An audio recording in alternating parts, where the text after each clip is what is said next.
लघुचाप जदि अधिक घनीभूत होरवर्ती पर्यायर बात्या रूप जब नौ ओडिशा आड़े ओडिशा पश्चिमबंग और बांग्लादेश म्यांमार आड़े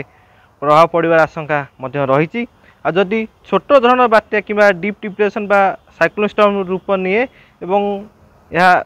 तमिलनाडु उपकूल पाखापाखि प्रभावित करें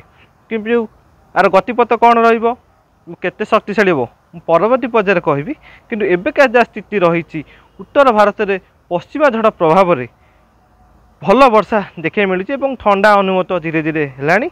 आसंता काली 15 तारिख बेलू उपकूल ओडिशा और पश्चिम ओडिशा रे हालुका ठंडा और उत्तर ओडिशा रे हालुका ठंडा अनुमत हम और लगातार भाव 23 और 24 तारिख पर्यंत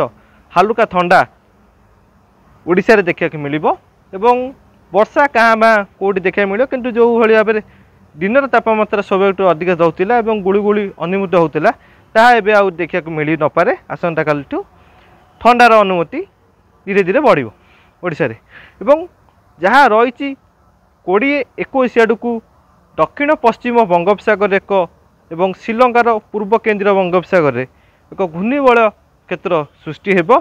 एवं परवर्ती पर्यायर यह लघुचाप 23-24 आड़ को लघुचाप रूप नहीं सारी 25-26 आड़ को यह श्रीलंकार निकटतर गंभीर समुद्र एवं से समय ये अवपात रूप नहीं पारे परवर्ती पर्यायर ये बात्या रूप नहीं पारे जेहेतु या एमजीओ सपोर्ट कर समुद्र तापमात्रा सपोर्ट कर सहित जो रही ताप शक्ति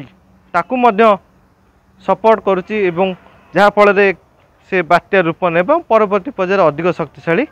हबार संभावना को एड़ा दि जाए न पारे। आउ आर गतिपथ जदि कहबा आर दुईटी गतिपथ देखा मिल पारे। साधारणतः उत्तर पूर्व मौसुमी वायु एवं सक्रिय रही जहाँफल कि ताकू पश्चिम आड़ को टाणब और उत्तर पश्चिम होकि यह तमिलनाडु और श्रीलंका आड़े द्वितीयटी यह उत्तर उत्तर पूर्व दिग को मुहाई पारे जेहेतु से समय पश्चिमा झड़र प्रभाव देखा मिल पारे जहाँफल कि से उत्तर उत्तर पूर्व दिग को ये संभाव्य सिस्टमटी